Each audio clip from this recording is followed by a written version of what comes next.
Hello, hello, and welcome back to the Going Off Track podcast. I'm Kathryn, that is Paul, and Vegas as a race was fine, but then the post-race stuff happened, and Formula One is now melting down.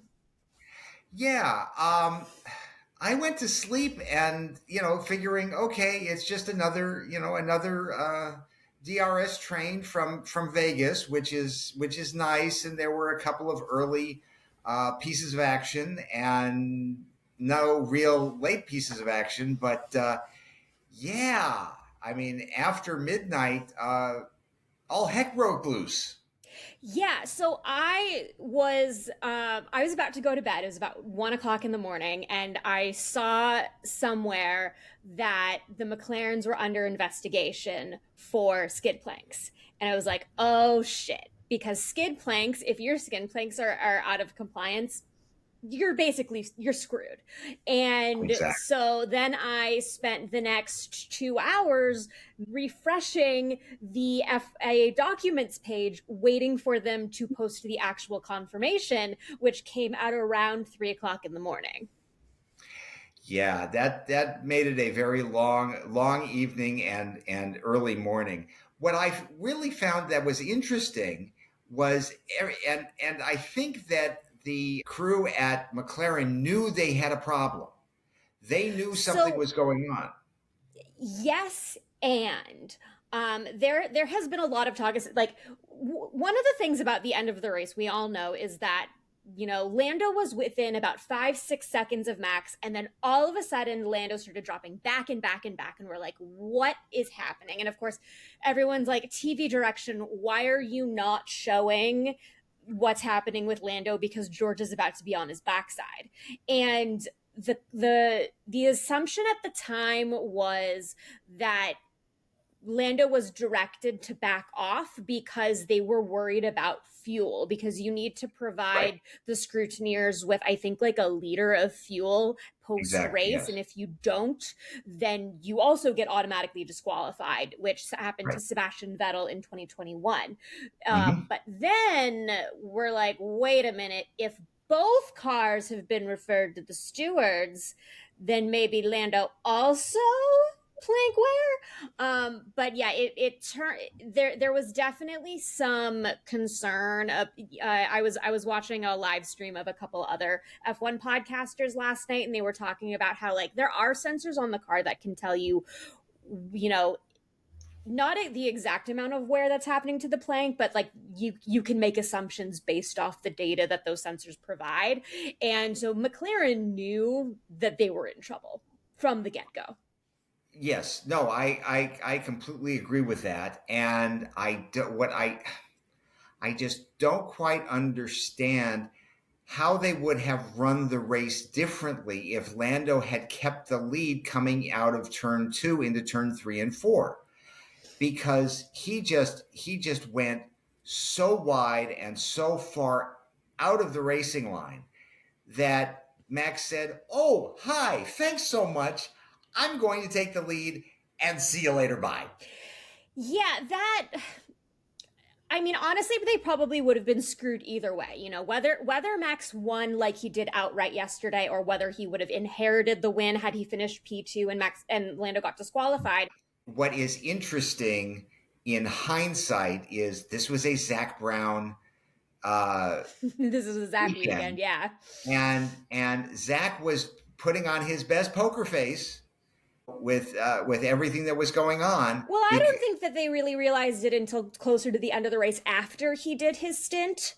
Understood. But But but I'm saying that there was, if you have sensors on virtually everything about the car, you have to know that wear is going to be an issue with these planks. right, So and a lot of this is a gamble, because teams will intentionally underfuel the cars, and that's another reason why Lando had to back off, is because you need that fuel sample, and they always do underfuel a little bit. right. But this was just, and their excuse, I think, was funny, because they're like, there was an excessive amount of porpoising that we didn't expect. It wasn't on And purpose. I don't, you know, because of the temperature range in Vegas, especially during the race, you have problems with getting downforce, period, Right. because the track temperature is so low and the air temperature is equally as low. Right. So I didn't see any porpoising, number one. Number two, usually when these drivers are bouncing up and down, they're going to say something, Yeah, and and nobody said.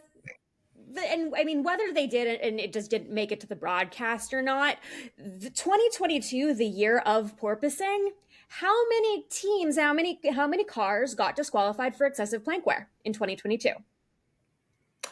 I'm not quite sure, but I think you're going to tell me. It's none. I looked.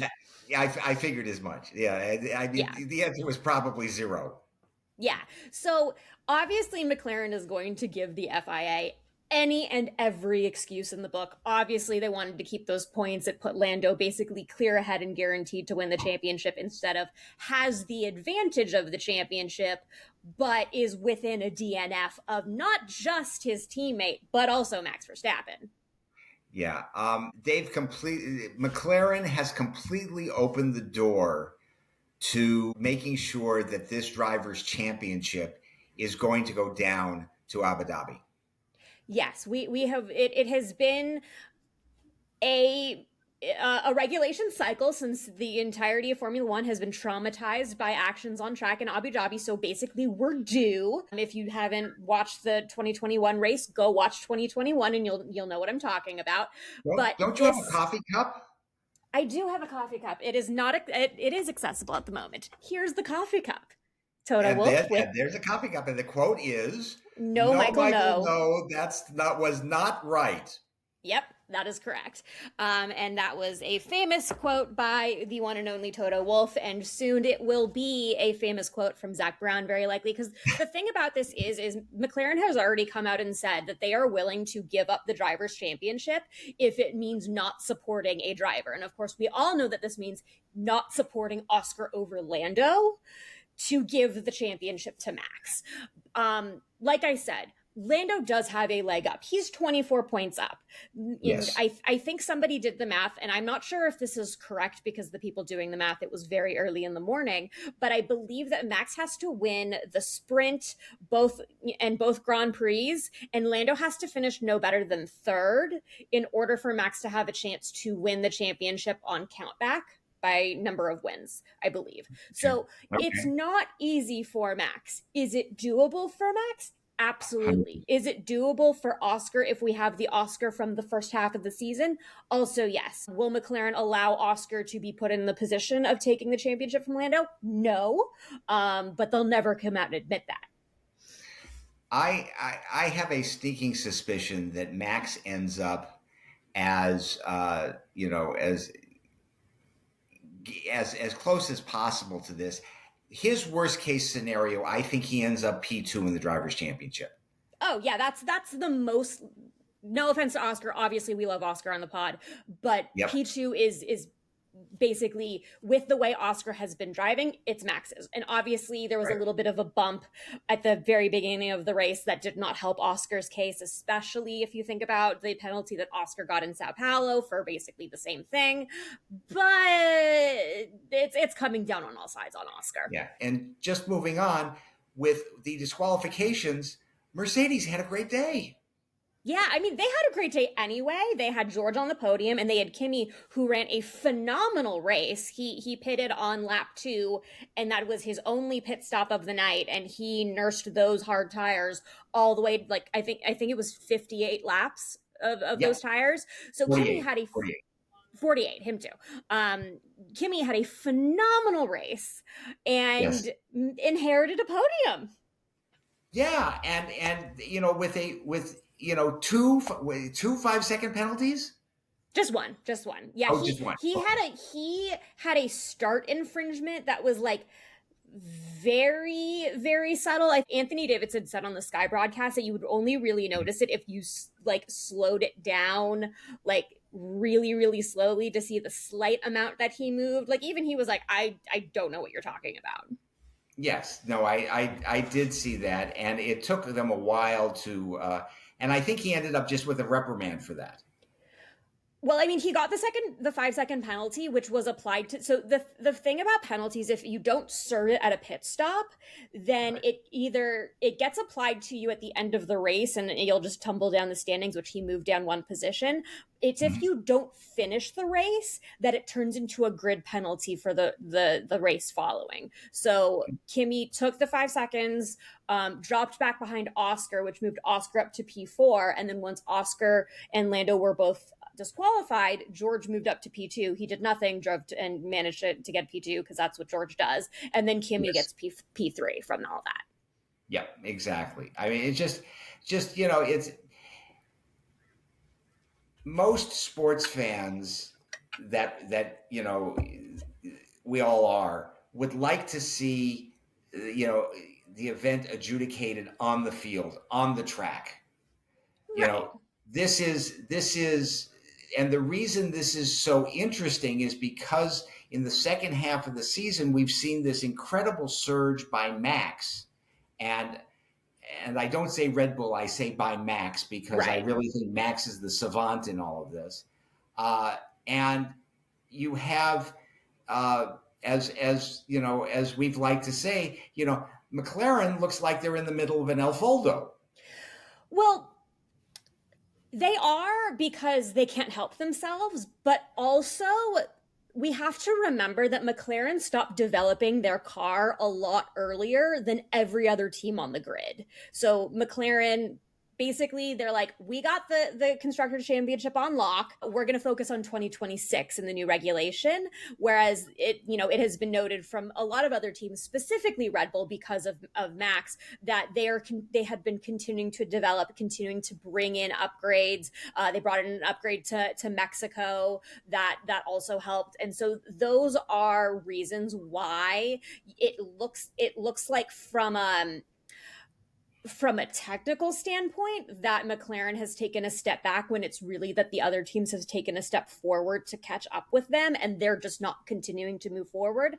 But at the same time, from a management standpoint, This McLaren is is taking an epic Foldo. This is the key. This is the key. From a management standpoint, it feels like McLaren has just kind of folded their tent and said, well, if we got the constructors, so that's where all the money is. And, the drivers, well, you're on your own, especially Oscar.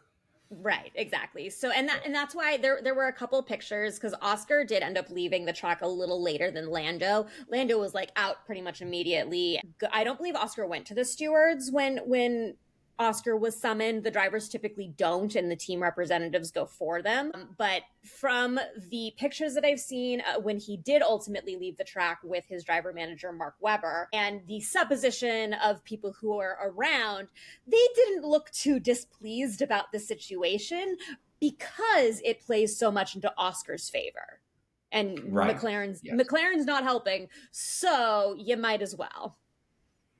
No, listen, I would like to see Oscar do well. And I'll just say it here. I would like to see Oscar do well in relation to Lando doing well, because Mhm. I don't think that Max really plays into that at all. Right. So, talking about two quote unquote teammates, I'd like to see Oscar do as best as he possibly can. But if you've got plank problems and there are other issues, I mean, it becomes kind of that self-fulfilling prophecy. George said he had some steering issues early on in the race.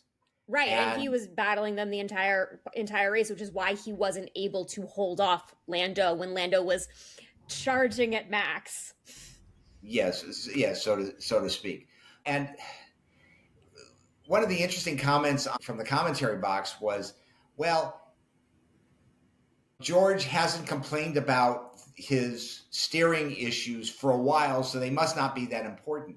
Or he just figured out how to work around them inside the driver cockpit. Yeah, but the other thing about that is he had a buffer of his teammate behind him for a significant portion of the race.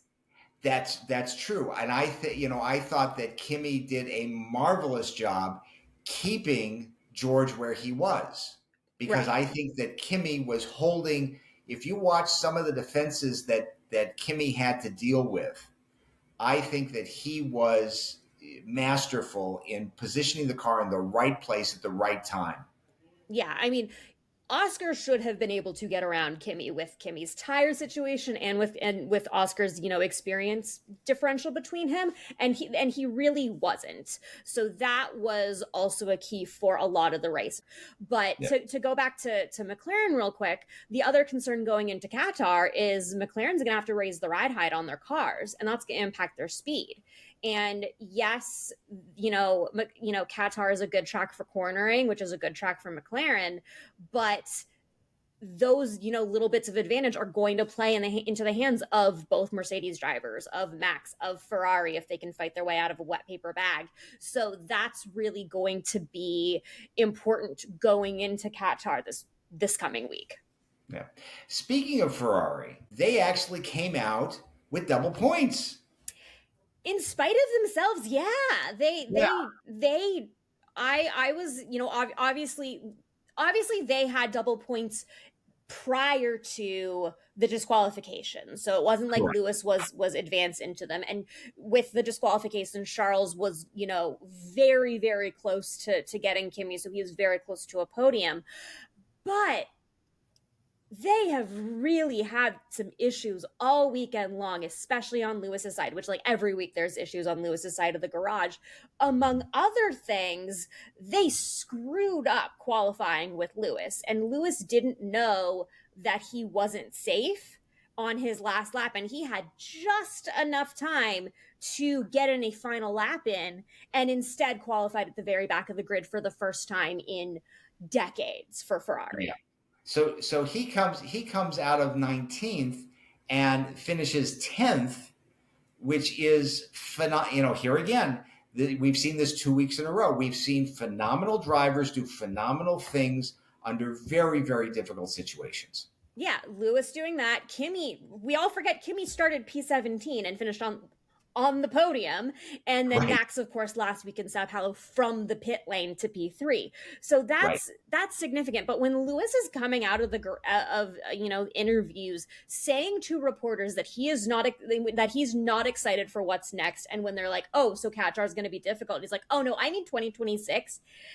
Especially after everything that the Ferrari chairman said, between the last two races. This is a disaster for Ferrari.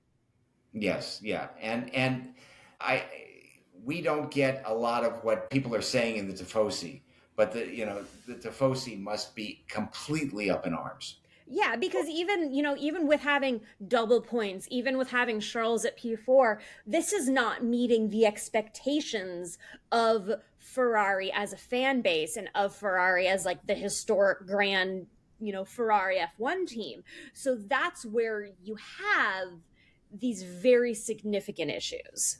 Yeah, I mean, in the constructors, Ferrari is currently P4, and they're just not progressing into the top, into that. Just talking about the P4 is the top of the middle of the pack, and that's not where you want to be. Right. Yeah, that's where Red Bull honestly should be. I mean, Ferrari has not been that low in the standings since 2020. They finished P6, and since 2010 they have only finished outside of the top three twice. 2010 when they were P6, and 2014 when they finished P4.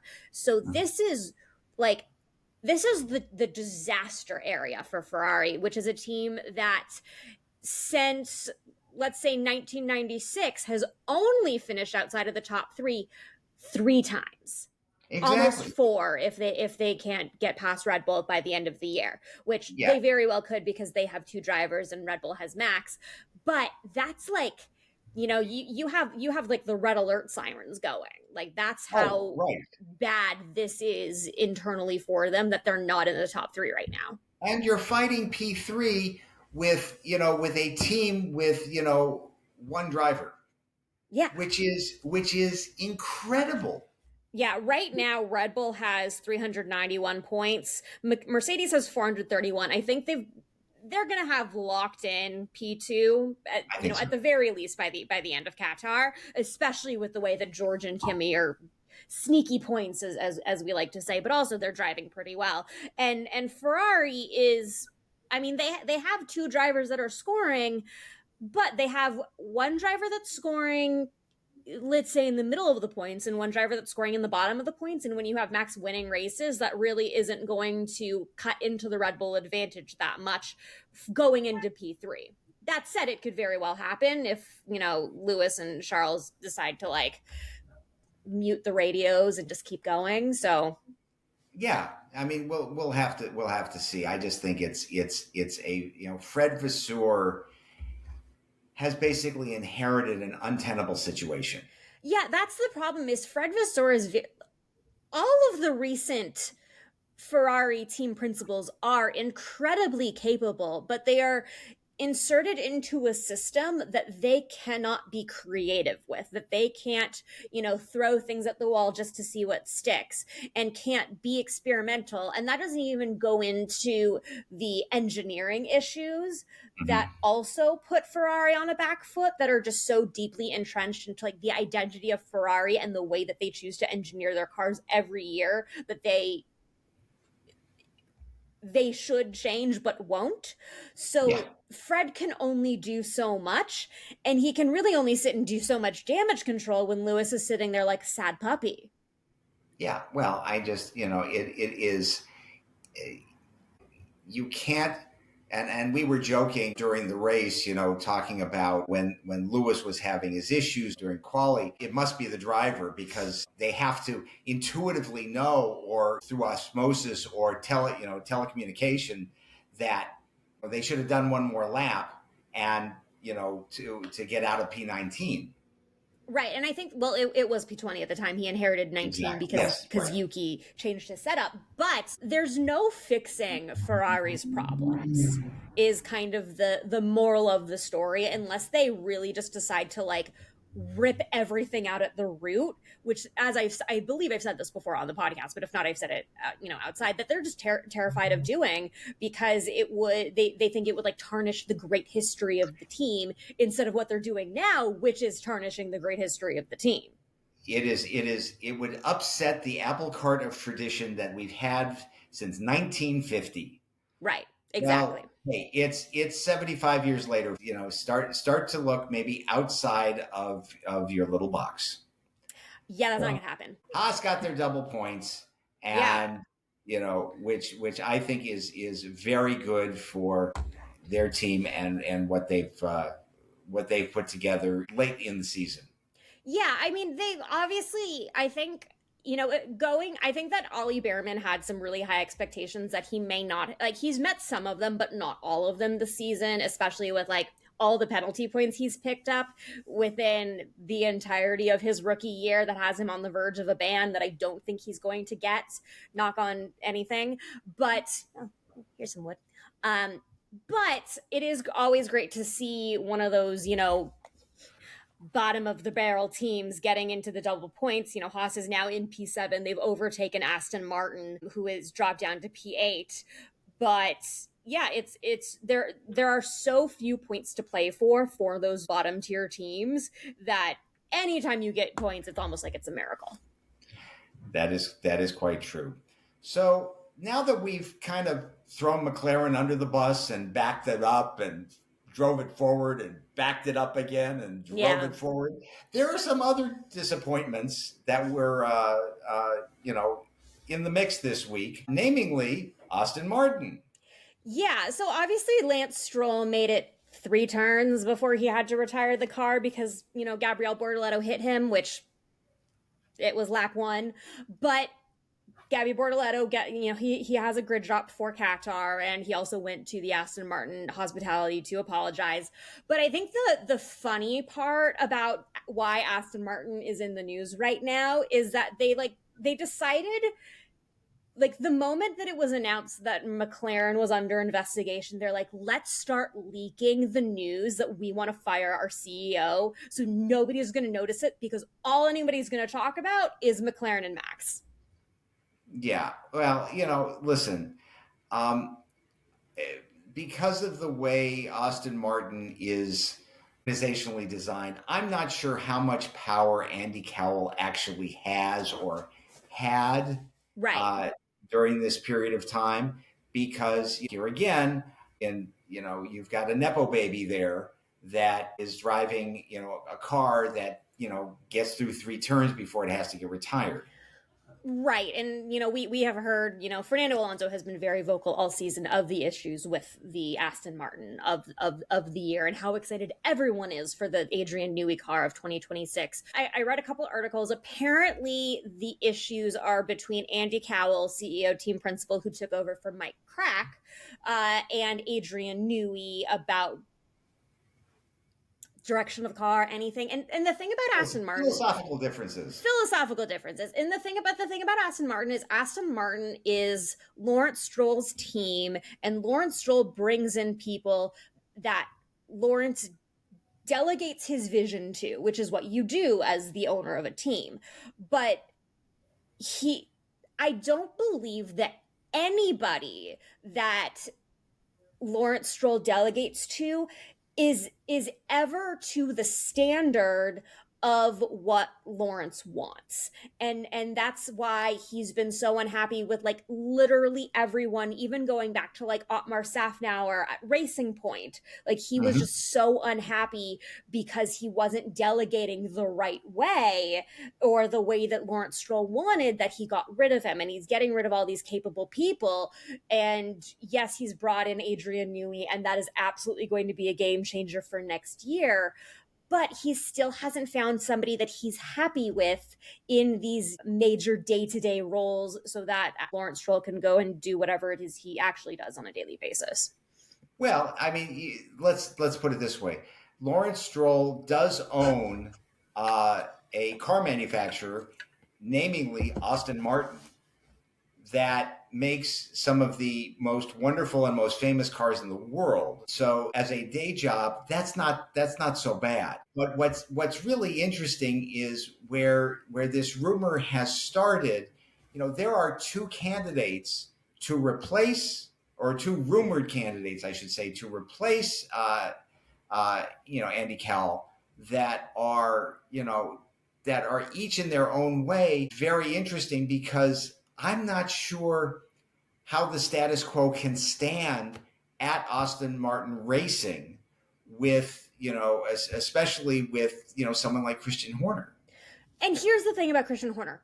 I don't believe this for a second. I don't think that there is any way that he's even in remote consideration. I think this is more of a, hey, there's an open team principal role. Let's throw out Christian Horner's name because we as media feel that he is desperate to get back into the Formula One because, Camera Horner, that's where he's most famous, other than for being married to a Spice Girl. But does no one remember the fact that Adrian Newey left Red Bull because he couldn't stand to be in the same room with Christian Horner anymore? That's correct. B, I can't see Christian Horner coming into a team where his desire to win is being told, yes, we want you to win, but you have to race my son in order to do it. Yes, that is obviously, we all know that one of the biggest, most glaring problems at Aston Martin is Lance Stroll. But Christian Horner is not going to come on to, Adrian Newey will walk away from the car. But also, and we've said this before, there's no way Christian Horner is going to be interested in coming back to Formula One in a role that is a step down from the position he left at Red Bull. At Red Bull, he was CEO and team principal. Obviously, at Aston Martin, there's the opportunity of him being both CEO and team principal. But right. Christian Horner had to answer to the board at Red Bull. Now he's going to have to answer to Lawrence Stroll. I don't think Christian wants to do that. It would be it doesn't even feel like it would be a lateral move, even though it's the same titles. It still feels like it would be a step down. And I don't think I don't think that Andy Cowell, Mike Crack, any of the other former team principals at Aston Martin were equity partners the same way Christian Horner was at Red Bull. And that's what Horner is interested in, is if he's going to come back into Formula One, is equity in a team. I would agree with that. And I think that that's probably, if there is the opportunity for a 12th team, that's where you're going to see Christian Horner's name come up as one of those people. Now, the other person that is being bandied about for this job is Or Seidl, who, has some very interesting pedigree, but a lot of the same problems still exist even for Andres. I mean, I think Seidl is a little bit more likely, a little bit more of a, like, I don't necessarily know how successful he would be, but he's available because he had departed from the Audi project after he was at McLaren. He was team principal. He left McLaren to go to the Audi project. He left Audi. Matteo Binotto came and took over. I don't think he's doing anything right now, but so I think that that's a more likely option compared to Christian Horner. But I've also heard that Lawrence Stroll is looking at Mattia Binotto, head of the Audi project, and Martin Whitmarsh, who was at Aston Martin, and he called him up and said, "Do you want to come back?" And Whitmarsh said no. Well, and let's put it this way. There is a former team principal out there that has experience dealing with a principal owner. Gunther Steiner. No way in hell. I agree with you 100%. But if you want someone with the experience of having to deal with the Gene Haas situation for Gunther, it was the best part of Netflix Drive to Survive. I have to go call Gene. Yeah, I have to go call Lawrence now. Yeah, I have to call Lawrence. Remove tab A, insert tab B. Yeah, I think that would be funny. But yeah, I think Lawrence would just probably try to kill him first. It's probably true. Probably true. So it has not yet been confirmed if Andy Cowell is going to be leaving, when he's going to be leaving. Likely, I think Lawrence is just going to eat the next 2 weeks, and just, it'll be after Abu Dhabi. But it's still the real problem is Lance Stroll. Yeah. Well, and until you decide to solve that problem, you're working with one hand tied behind your back, so to speak. Yeah. So before we get into predictions, I just wanted to point out, not our off-track moment, but off-track, Carlos was asked at one of the fan events about what's happening at Ferrari right now with, the Elkan stuff. And he said, "Oh, I'm just gonna say it's not my business. That meme with Kermit the Frog and the tea, just it's not my business." Let's stick to the unicorn on the helmet. I just found that funny. I agree. So let's talk predictions. We did bad. Well, yeah, we did. The closest thing we got to is part of the podium, especially after the DQs. No, prior to the DQs, Emily was one driver off. That's correct. Yeah. But no, so to start off with pole, it was a Max Verstappen trifecta. And of course, Lando was last man on track, last lap in the wet, which qualifying was exciting. It was nice to have an exciting qualifying like that. And, obviously the race didn't meet that level of excitement. It was just everything that happened after. But it really goes to show you that on a drying track, it's last man out there, and of course the fact that the car was basically glued to the ground. But for podium, Emily's podium was Max, Lando, Charles. So if it was Max, Lando, George, the initial podium, I would have given her the points. But I agree. I absolutely agree. yeah, but for the original podium or the final confirmed podium, you and I both did pick George on the podium, but we had a little bit more faith in Oscar, and nobody saw Kimi coming.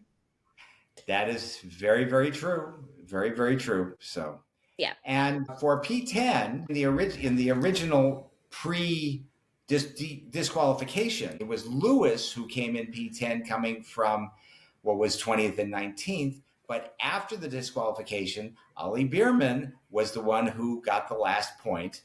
Yep. And then you and I, we picked the stake drivers. You picked Bortoleto, who has not finished a race since Mexico, and I picked Hulkenberg, who actually finished ahead, and Emily picked Carlos, who finished way ahead of prediction. So we're just really bad at this. Yeah, and I really feel for Gabriel Bortoleto. He has had 2 very difficult weekends in a row. Yeah. And it is just not getting better for him. And, I think the kid deserves a break. That's all I'm going to say. He'll get one in 2 weeks, which I think everybody needs at this point. But yeah, it has been so difficult for him to just do anything. And obviously, we saw Kimi had a real tough time at his home, his first time at his home race in Imola. I mean, Imola and Monza were both bad, but Imola is his actual home. But, and so it doesn't surprise me that Bortoleto struggled. I mean, even Zhou Guanyu, his first home race in China, I mean, he had a great time in the sprint, but then, DNF'd in the Grand Prix, or just didn't do well in the Grand Prix. So it was really, it's not uncommon for that. And we just, Bortoleto needs a break.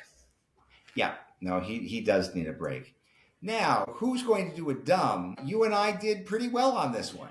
Yeah, I mean, I said specifically that McLaren was going to screw over Oscar, which, yes, they screwed up on the ride height, but they also screwed over both drivers. So I'll give myself a point for that. We do so much better in surprise and dumb than we do anywhere else in predictions. And then you said that Ferrari was going to Ferrari, and yes, they score double points, but also I think with the way that Lewis Hamilton should not be the first driver in, almost 100 years for Ferrari to qualify on pure pace in P20.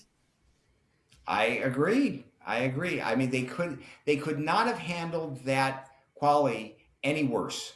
Right. And put, and this is Lewis's sheer, determination and driving know-how got them to that actual, P10 after the DQ.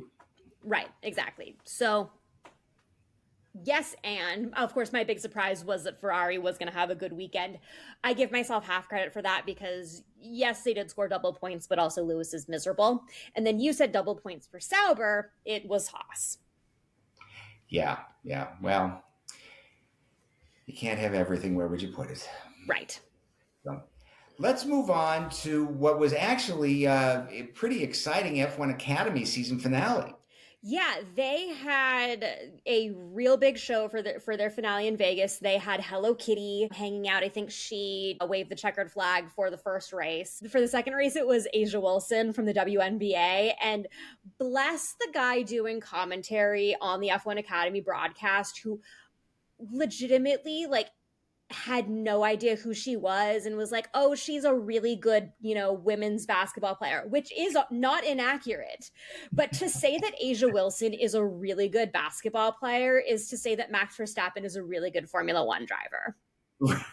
Yeah, that's wild. Yeah. So that gave me a giggle. Race 1 was in the damp because it was on Friday when it had been raining on and off all day. And they decided on a rolling start, which I think was a really interesting decision because I think the track was dry enough for a standing start, but they decided on a rolling start. And so they were still in the formation lap when Maya Voog, who was fighting for the championship, crashed out on the formation lap behind the safety car, which was just it was heartbreaking, and it's not that it sealed that she was not going to win the championship, but it made it really hard for her in race 2. Right.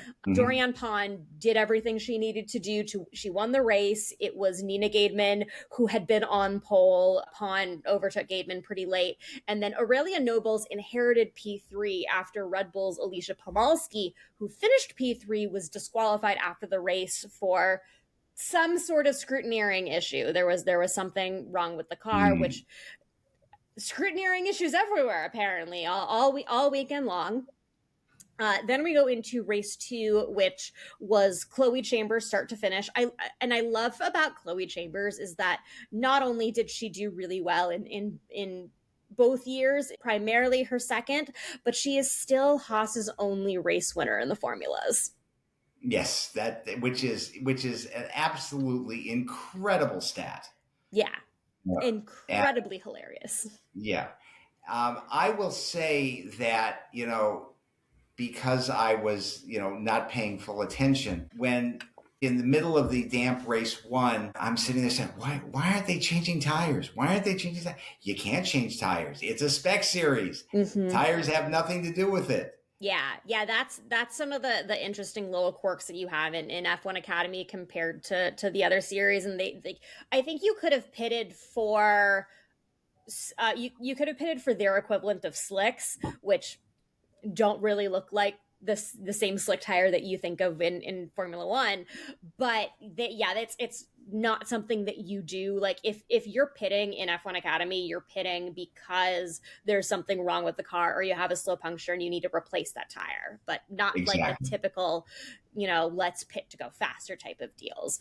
Right. And you don't have 20 people around a car when they come into pit. No, at most you have like 4 or 5. Yeah, 4 or 5. Exactly. So, yeah. So it was, so Maya Voog in the second race, she actually managed to complete a couple overtakes, including over Pon, finished in P3. So she was on the podium for her final race, but Pon was able to win the championship. I think Voog would have had to win the race. And I think that Pon would have had to finish lower than P5, and so P5 was enough, especially with Voog finishing in P3. So she won by 15 points.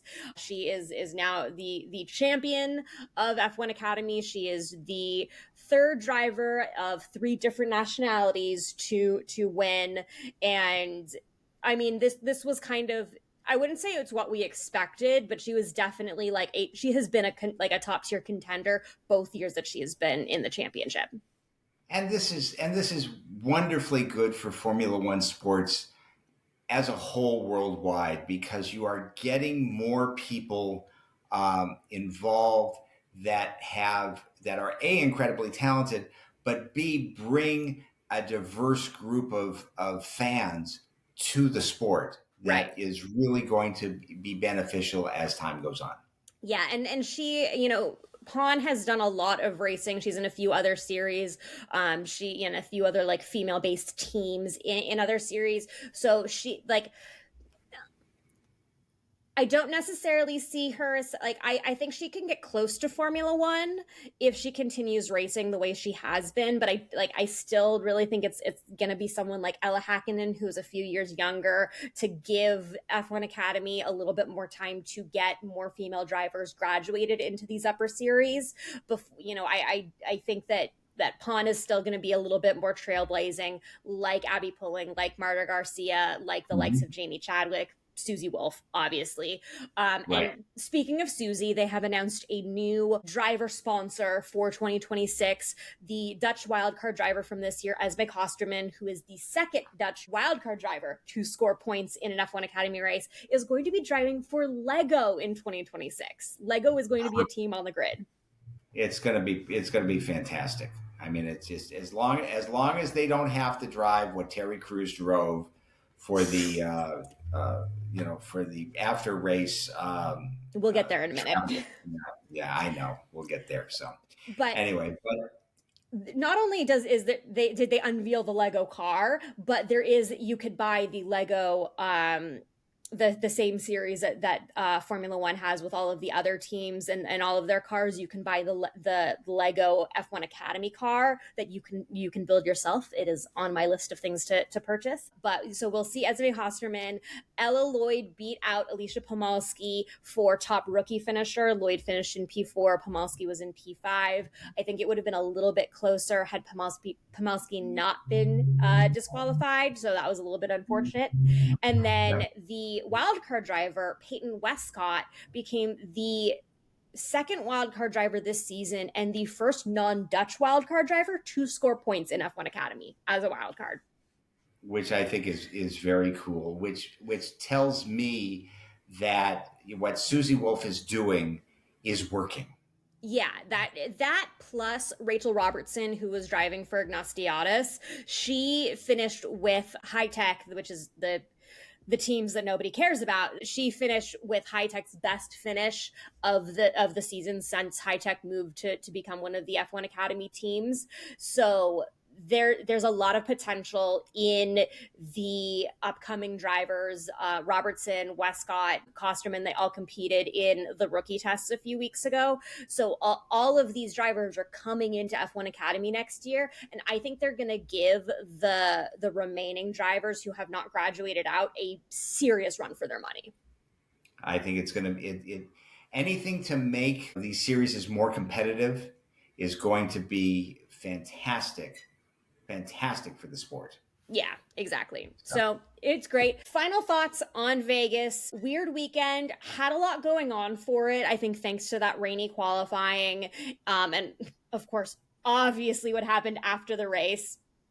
And yes, Lando does have the leg up in the championship, but it's game on.